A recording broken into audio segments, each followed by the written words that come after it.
the LaxFactor podcast. What is up, college lacrosse fans? You're watching episode 138 of the LaxFactor Lacrosse podcast. And today we're going to change the Wednesday format up. As I've said, instead of previewing games for this weekend, we're going to do the previews and the Saturday morning live stream. Today, we're going to talk about what we've learned so far and what this past weekend told us about the teams that we're about to watch play this next week. So today we're going to talk a little bit about Georgetown and their defense. We're going to talk about how Richmond kind of made Chris Gray look mortal. We're going to talk about how Syracuse had an epic meltdown and what that means for the Syracuse defense, because I think the big problem was there. And then we're going to talk about guys that had big days scoring the rock. We'll go through and we'll start kind of showcasing dudes who had big days across all divisions. And we have more teams struggling at off-ball defense, teams struggling with on-ball defense, all that crap. Before I get into it, though, as always, be sure to like, subscribe, hit the notification bell. Just subscribe. If you're watching this video, the easiest thing you can do to support us, subscribe right now. We're approaching 10,000 subscribers, and we want to get there before the end of this season. So if you could help us do that, that would be awesome. And if you want to support us beyond that, you can go to laxfactor.com. You can get swag, T-shirts, hats, coffee mugs, all sorts of other stuff to help support what we're doing here so we can do more of what we're doing here. Now, let's get into it. First thing I want to talk about in terms of what we've learned so far, because we're learning things now after a full weekend of seeing kind of everybody play, and we still haven't seen everybody. We still haven't seen Notre Dame play, which is one of the games I'm excited about this weekend, which we'll touch on. But let's get into Georgetown. One of the things we learned on Sunday, I didn't get to kind of do a full breakdown of this game, but Georgetown can play defense. Like, they can play defense really well. They played a Villanova team that did lose Connor Kirst, their best player, and they should have been able to enjoy Connor Kirst in all his glory for one more year, but he ends up going to Rutgers, and Rutgers enjoyed the living crap out of him, and Villanova doesn't get to. So that hurt Villanova, but I still did not in any manner expect the outcome that we got. They held Villanova to a single goal, an absolute beatdown, 16-1. And I mean, that's the way you beat a team down that is just so far beneath you that it's barely worth playing the game when you beat someone 16-1. I did watch a touch of it and saw some highlights, and it didn't come off that way.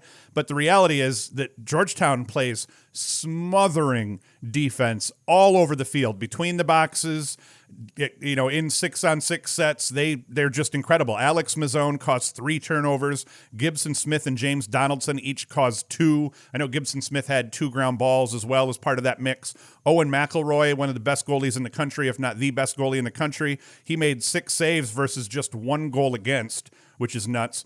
And the one thing I took away from this as I looked at the box score, because I didn't watch the full game, was that we don't want to get it twisted. They're not just good on defense. They're obviously good all over the field. Jake Caraway, returning attackman, 8 goals and 1 assist in this game, which is crazy. I think they said he's 1 goal off of breaking the Georgetown all-time goals record, and he's on pace to get right up there with points as well. And then 5 guys below him had at least 2 points beyond that. I think 2 or 3 guys had 3 points, and then a couple of guys had 2 points. So they're filling it out below Caraway. So they're good offensively, more than good offensively, and they're just next level, possibly the best defense in the country. They outshot Villanova 42-28. On cage, 25-8. They outshot. Villanova only put 8 shots on cage all day. What that tells me is they're still getting shots off. They got 28 shots off on the day, but of those 28 shots, they're being pestered. Guys are on their hands, and you're not getting good quality shots off to the point you're putting them on cage. They forced Villanova into 19 turnovers. 11 of those came over the second half. Clears, Georgetown was almost perfect, 21-22. Nova was only 13 of 17. And this is a Georgetown team that didn't get to play fall ball and didn't get to organize at all until this spring, where they got everybody on campus. All their freshmen, none of them were together. Ground balls, Georgetown won that battle 27-12. Face-offs, Georgetown won that with 12 face-offs. I think they won at 12-8. My note, I cut the last part off. Historically, Georgetown has only given up 1 goal twice before, a 16-1 win over Catholic in 1980 and a 9-1 win over Vermont in 2005. In 2020, they held Lafayette to 3 goals, and they held Towson to 4 in wins. In 2018, they held Denver to 3 goals. In 2016, they held They lost to Lehigh. Oh, no, they got held to 3 goals and a loss to Lehigh. So that's kind of the history of them. But, holding a team to 1 goal is a huge accomplishment. So we know that Georgetown can play defense, and it'll be really good to see them play again this weekend to see if they can continue that smothering, absolute just massacre on the defensive side of the ball. Now, who does G-Town get this weekend? They have St. John's at home this weekend, so that'll be a good test for them. Another thing we learned was that Richmond proved it's possible to hold Chris Gray to mere pedestrian/mortal numbers. Gray's touches were limited. He only had 5 shots, 1 goal, 1 assist in the game. He didn't play terrible. He didn't turn the ball over a ton. It just seemed that as part of the flow, he didn't get the rock as much. Now, I don't know. I did watch the game, and it was really hard to pinpoint what they did differently that other teams didn't do in terms of allowing Chris Gray to run all over the place. And I think the main thing that it looked like Richmond did that I haven't noticed other teams do, Richmond pressured them everywhere. A lot of teams, I think, as you're trying to prepare for a team with a boatload of offensive firepower, you tend to try to stay at home. You tend to try to play really good help defense. The problem with that, especially when you're staying at home and you're not out there harassing guys, especially players that can dodge and feed, is you end up opening things up for other people. You end up getting beat to the cage, and then the slide gets there, but it gets there in a perfectly timed sequence that allows the offense to then counter, throw the ball back against the slide, find the open man on a backside, whatever it might be. I think what Richmond did that disrupted that North Carolina flow was they came out and they pressed them everywhere. At least in the first half, they came out, they were pressuring midfielders all the way up at the midfield area. And the benefit of that is you end up getting beat early. You end up being able to slide early, and then the rest of the defense can kind of recover. Now, I felt like they kind of played a very chaotic brand of defense in the first half where it almost was like, oh, crap, we got caught, and then boom. It was just chaotic enough that North Carolina was like, what the heck is this? And from my own coaching experience, when I coached at Broome, we used to have to play Onondaga, OCC, every year. They were in our league. We had to play them every year, and usually with the playoffs, sometimes we'd end up playing them twice. We'd play them once during the regular season, and then we'd get smoked by them in the playoffs once. And one of the problems we always had was, how do you attack them?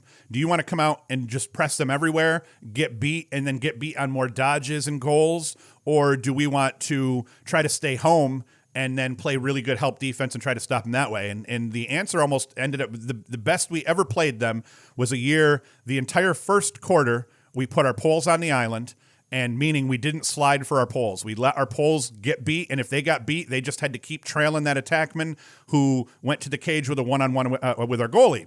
Now, we had an incredible goalie that year, and we ended up only losing to them 18-1 in that game. And at that point, that was the closest that anyone had played them. I think that year, that was like the closest anyone had played them, except maybe like Nassau and like Anne Arundel in the playoffs or something like that. 18-1. We didn't take a shot in the first half. We just played stall ball on offense the whole time. And then on defense, we kept our guys on an island, and then we went into a light help package after that first quarter. But the result was that first quarter, dude, I remember Brandon Storier was one of the attackmen there. He's a big dude, and he ended up playing, I think, at Limestone later on. But he had beat one of our defenders to the rack, and you could tell they didn't know what to do. No one had played kind of an island defense on them. So when these attackmen were beating our guys, they started throwing the ball away. They didn't know what to do. They weren't prepared to get past a man and then have a clear lane to the goal with nothing but that pest over their shoulder harassing them. So it actually worked for us. And I feel like there was a little bit of that in the Richmond game. Not that Richmond didn't slide. Richmond did slide. But there was a lot of let's pressure the crap out of them. Let's just present chaos all over the field. Russ Bolt ended up playing pretty well in cage and made some saves. And the end result was Gray didn't have his best game, despite the fact that Carolina won. Let's not forget Carolina did win and other guys stepped up. So that's a really good sign for North Carolina. But it is also a good sign for other teams that there is some sort of formula to trying to disrupt that offense so you can try to keep them to a pedestrian number of goals over the course of the game, which Richmond did. And and the other thing we learned is Richmond's a really good defensive team to be able to do that. You could make the argument, well, I mean, they gave up a boatload of goals and still lost, but they held North Carolina to a degree in check in a way that other teams have not done yet, despite that score and the loss at the end of it. We get into another thing here, Syracuse and their epic meltdown. And I call it an epic meltdown because when you're up 6-1 and you go up 6-1 the way they did, to have things fall apart the way they did after it's crazy. They held a 6-1 lead late in the first quarter. They did end up giving up a goal with like 50 seconds left or less at the end of the first to make it 6-2. Army outscored Syracuse after they had that 6-1 lead, 17-5 over the rest of that game. They outscored Syracuse 6-1 over the first and second, 6-1 over the second quarter and 5-1 over the third. So 11-2 over the middle two quarters, the second and the third. And oddly, if you look at the stat line, it's the only place that Army beat Syracuse. The only place Army beat Syracuse was on the scoreboard. Syracuse outshot them. They had more ground balls. Neither of them played well man up, man down. When you look at the stats, you're like, Syracuse had to have won this game by 2 or 3 goals, maybe more. And the opposite's true. And I think what we really saw and what was really exposed in Syracuse, beyond the COVID, what would you call it? Like a COVID slump or something like that. They're just not ready. COVID cold, we can call it. Was the big problem with Syracuse was their off-ball defense. Syracuse's off-ball defense has been bad as of late. And I remember a year ago, I think it was, or 2 years ago, 2019, I talked about it a lot, how Syracuse tends to have a really hard time with the teams that can feed and that assist a lot of their goals. Cornell was one of those teams. And it's continuing, and I don't think it's a coaching thing. I think a lot of it's just personnel. You know, they end up having, at this stage here, our best defender is a LSM converted to close D. I think he actually did a pretty good job despite Nick Turn's huge point total. I think that Kennedy played him pretty well, and Nick Turn did a lot of that damage in weird situations or whatnot. But yeah, that's not good. It's not good in the sense that the off-ball woes continue, and off-ball woes are probably some of the hardest things to fix. Where Cuse got beat on the dodges, that can be fixed. You can fix your help defensive package and things like that, but sometimes off-ball issues are a symptom of guys that just have a hard time tracking and then doing both parts. It's kind of like chewing gum and walking at the same time. Playing off-ball defense is like that. You have to watch the ball. You have to know where you are in the slide scheme so that you can, work into the help defense package, but you also have to keep track of your man, and they had problems doing that. I'm hopeful they can fix that. Oddly, let's see here. The good news said they can correct it. And then I think the thing that might be even harder than correcting the defensive issues is finding playmakers at attack. Syracuse's attackmen were really bad in that game. Don't let the 2-1 and the 1-2 out of Scanlon and Rafis fool you. Rafis did his damage in transition. Scanlon did his damage. He scored that one goal early in the game off the shorty, and then the next 8 shots that he took were either saves or missed the cage. So the offense needs to fix that, and I don't know what the answer is. I've heard one of the things I had proposed, if they can't fix it come this weekend against Virginia, if they struggle offensively at attack 2 weekends in a row, is you may end up having to look at legitimately swapping Dordovic and Scanlon. Now, you could make the argument, well, you could put Cook on the bench and put Dordovic down there, put Cook up at the midfield because he played midfield. I think Cook is a serviceable player that probably deserves time on the field. I'm just not sure he's a third attackman at this point. At least they haven't given him the ball, and he hasn't had enough of the offense go through him for us to really see anything. And if he's not going to take it and make it happen, now is where we have a problem. So one of the things I thought that would work was obviously Dordovic's our best player. He was handling Army's best pull early in that game. He was getting separation when he got dodges. So I feel like you put him down at attack, he can handle the pulls. He's proved that. Scanlon was an All-American midfielder at Loyola. That might even be a better fit for him. So you swap Dordovic and Scanlon and then maybe put Hiltz down at attack. That is a very different look to your offense. Now you have Curry and Trimboli who can both kind of dodge and play two-man game at the midfield, with Scanlon playing off ball right at the high crease, letting them dodge down the alley and then being the guy that they bang it back to, which is where he's best. And you have Dordovic on attack to run and beat people, and then that would open things up for Hiltz, and it would or Cook, whoever's playing attack. Having another creator down there would help them greatly. So that's my thought there, and I don't think that's going to happen. I think we're probably going to see a very similar, if not the same, Syracuse lineup. We may see Cook and Hiltz swap time a little bit more, so Hiltz may get more time down there in attack, but I don't think they're going to do anything crazy against Virginia. See what happens against UVA. If it still looks rough, then I think you'll see changes in week 3. Guys that had big days scoring the rock. I mean, I need like a little graphic to slide in with some music for this one.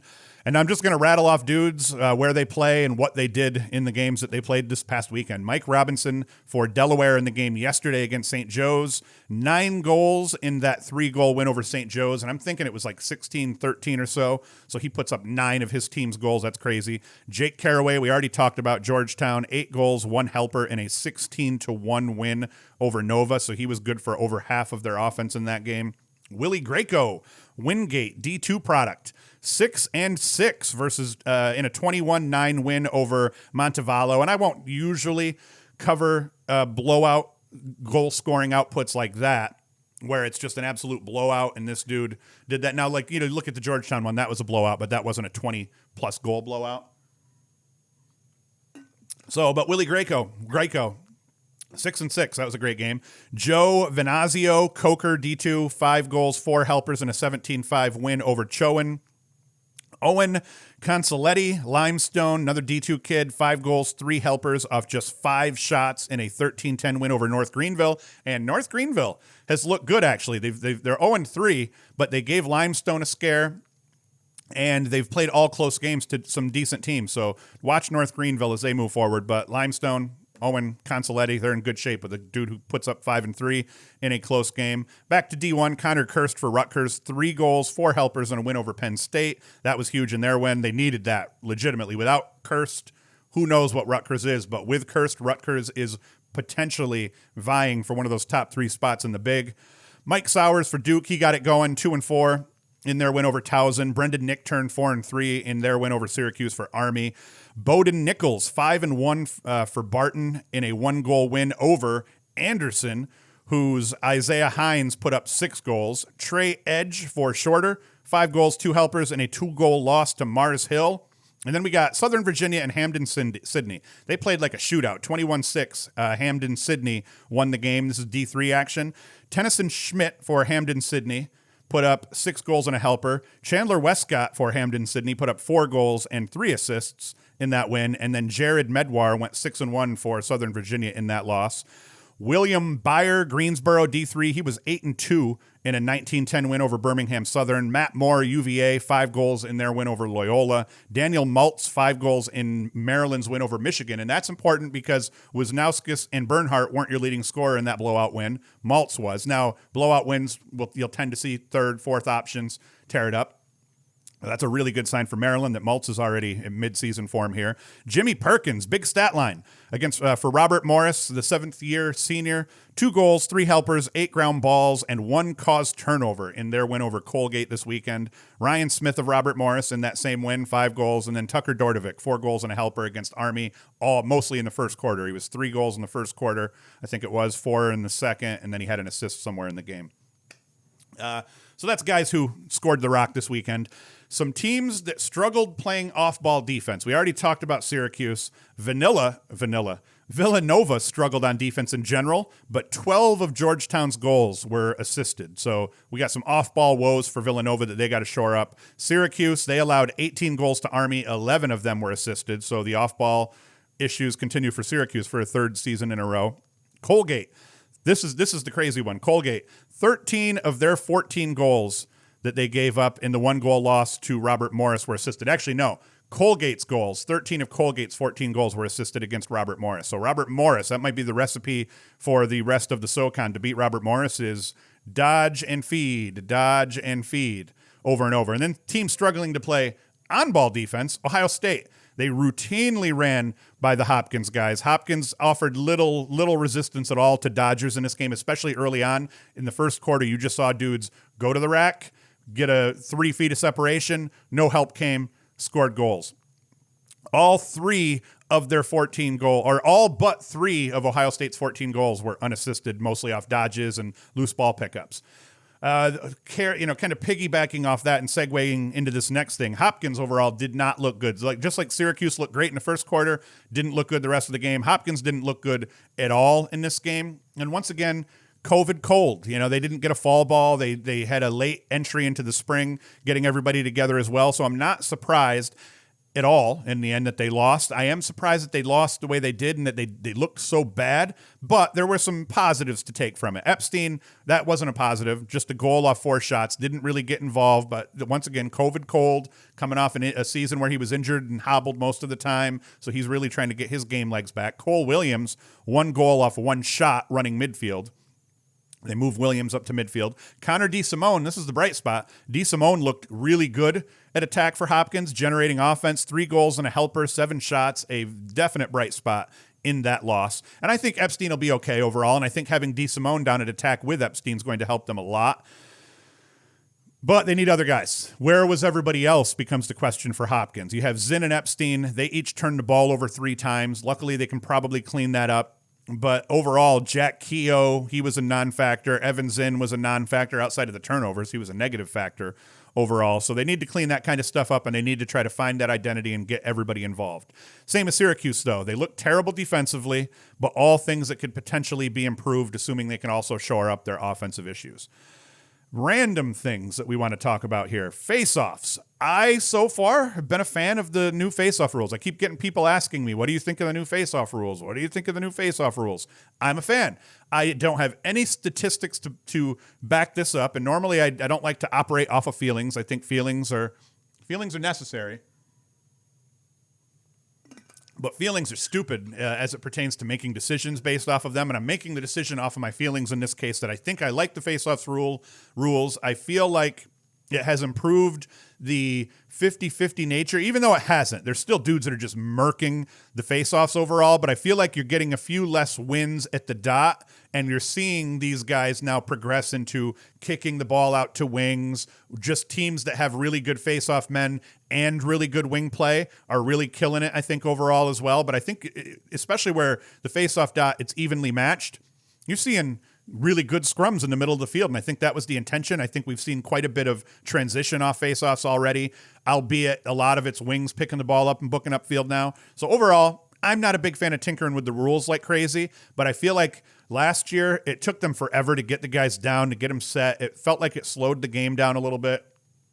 And then you had a lot of just dudes just locked up in the middle of the field right there as they're trying to jockey for position on the clamp. I didn't like that, and I feel like this has done away with that, so I hope they don't tinker anymore. Let's just leave it like this for 3 years, see how it goes, but to me, so far, so good. Another thing we wanted to talk about, the COVID rust. You know, we talk about COVID rust, and I think that's been a real thing so far for certain teams. Cuse, for instance, they looked terrible against Army. Army, for instance, against Virginia, cleared the ball terribly. Now, yes, UVA has an insane ride, but the level with which Army was not proficient in the clearing game was astonishing, you know, where you're not clearing the ball even at a 50% clip. And then they turned that around and cleared the ball almost perfectly against Syracuse. Now, Syracuse is known for having a good ride, didn't ride exceptionally well. Early on, though, Syracuse put some pressure on and Army handled it. So it was apparent right off the bat that having that week to work out the kinks helped Army. And hopefully it'll help Syracuse. Hopkins, same thing. They looked really rough. Syracuse and Hopkins, they both kind of got late starts. They both had some holdups here and there. Hopkins really badly, so I don't blame them. Denver, they struggled early. They also had late getting everybody together later than some of the other teams in the country. They struggled against Utah, played well against Duke, albeit they blew the lead and lost the game, but it was still close. And then they got massacred by North Carolina. I don't put that massacre on them as much as the situation, just not playing well yet, but they seem to have shored things up, and they've gotten 2 wins now under their belt that look good, so they're back to 3-2. Delaware, they had an early loss to the Mount, and then they beat up on New Jersey IT, and which they should have, and then they play St. Joseph's and win by 3 yesterday. They had 17 turnovers in that opening game loss to the Mount. They only had 12 turnovers against St. Joe's, so is that maybe an indication that they're knocking off some rust? That's normal, more turnovers in your first game than your third game, but maybe COVID plays into that a little bit. Now, as we rip through the calendar, today's action, Wednesday, you're going to watch this on Wednesday. Sacred Heart and LIU, who cares? Mount St. Mary's hosting Towson. That one I'm interested about because I'm continually interested about Towson and how they end up playing. That should be a very good game. That's at 5 p.m. today, and it does have a web stream. So if you go to Inside Lacrosse's D1 calendar, you can find the web stream to that game and watch that game tonight at 5 p.m., as I'm going to do. Friday, February 26th, we have Maryland at Penn State, one of our first really big, the two most recent juggernauts of the Big Ten. They face off Friday night in the only game Friday at 5:30 p.m. That will be on either the Big Ten Network or Big Ten Plus or whatever it's called, so you'll be able to watch that there. Don't complain about paying for it. Just be glad that you could pay for a game to watch Maryland and Penn State play each other here on a Friday night when there's no other lacrosse action. Let's see. What else we got here? I'm only going to mention the ones that I think are worth mentioning. I'm curious to see how Utah does against Loyola. That'll be a really good test for Utah to play Loyola. Now we're in like mid-season for Utah just about in terms of how many games they've played, and Loyola's got a couple of good games under their belt. So that'll be a good test for them. Both teams, honestly. And I like Loyola in that matchup, obviously, assuming it goes down. Air Force at Duke. The game everybody loves to watch. Now, granted, it's a little different where normally it's one of Duke's first 2 or 3 games. So now I think this is probably Duke's 4th game at this point, maybe even their 5th. So this isn't your normal scenario where Air Force is playing Duke early. Duke has gotten their scrimmages in and out of the way. They've kind of worked out the kinks, and I think they're going to put it on Air Force. Not put it on Air Force. I'm saying 5, 6, 8 goals, similar to what you saw Denver do against them a couple weeks ago, or a week and a half ago. Let's see what else we got. Like I said, St. John's at Georgetown. Can Georgetown hold another team to under 3 goals? That'll be great to see.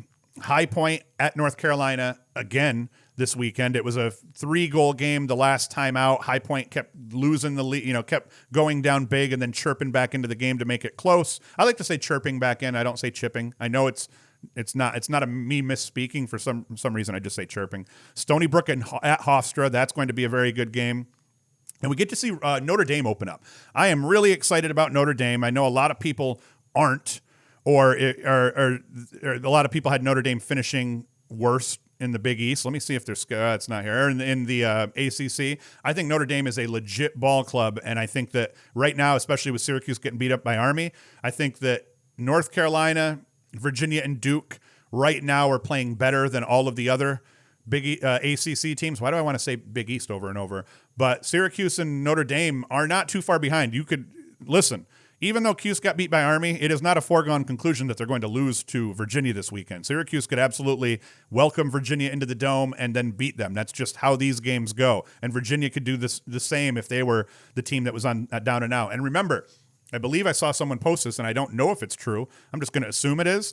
That I think Virginia, the year they won the national championship, started the season out 1-2, and then they win the national championship that year. I'm not trying to say Syracuse is going to win the national championship. I'm just saying don't get on the ACC teams for beating each other up. Don't get on these teams for losing a couple of early games in a COVID season, especially where you're playing against teams that have already played where you haven't. So with Notre Dame, what happens if they lose to Bobby Moe? Does that mean, they really are the worst team in the ACC? No. It does not mean that, and they will still upset a team or two in the ACC, even if they were to lose to Bobby Moe. I don't think they're going to, though. I think they're loaded on defense. I think they're loaded at midfield and at attack, and now they have one of the best face-off guys in the game, in Gallagher. I like Notre Dame's chances against Robert Morris at home. The big one this weekend, might be the biggest game this weekend, other than, let's say, maybe Penn State, Maryland, is Virginia at Syracuse at the Dome. 6 p.m. It's our nightcap game on Saturday, and it seems to be the only late game as I'm looking through these on Saturday. And then we have Hopkins at Michigan and Towson at Richmond, crap like that. Sunday, nothing big. Jacksonville at Navy. We get to see Navy open it up. And hopefully, I've kind of become a little bit of a Jacksonville fan, so I'm rooting for Jacksonville. Navy, oddly enough, has one of the best, I think they have the 5th-ranked freshman class on campus right now. So Navy may surprise some people because in terms of all the service academies, Navy had the best recruiting class. In addition, they all lost their seniors, but Navy brings in a really healthy, really talented young class. So that's the action that we have slated for this weekend. I'm going to get the heck out of here, and that'll be it. As always, thank you for watching. Thank you for listening. We will do the Saturday morning live stream at 10 a.m. before the games kick off on Saturday. We've been going about 45 minutes or so, but it starts right at 10 a.m. I get right into starting to preview the games and talking about stuff and answering questions. So please join us. So far, the first one was the most successful. Second one, the least successful. The one we did last weekend was right back at good. We had at one point 42, 44 people or so watching at the same time. So let's try to get that number up. I'm trying to get that number up above 100 at a single time. I think we got up to 50 or 60 watching at a single time on the one a couple weeks ago. So yeah, live stream Saturday morning. That's where we'll really dive in and preview these games and talk about them a little bit more in depth, talk about who to watch and what matchups to watch in those games. And then Sunday we do and we will do the Sunday recap show because there's not a lot of games on Sunday to recap. So Sunday's recap show will be early in the morning on Sunday, recapping all of Saturday's games. So that's it. Thank you for watching. Thank you for listening. Like, subscribe, hit the notification bell. Go to LaxFactor.com to support us beyond that. You can get swag there. Look at our videos and crap like that there. And then if you're an audio listener, our audio home is anchor.fm/LaxFactor. You can ask us audio questions there. We'll air them here on Sunday's recap show or maybe on today's show, whenever the hell we decide to do it. And that's it. Thank you for watching. Thank you for listening. And Hoost is out.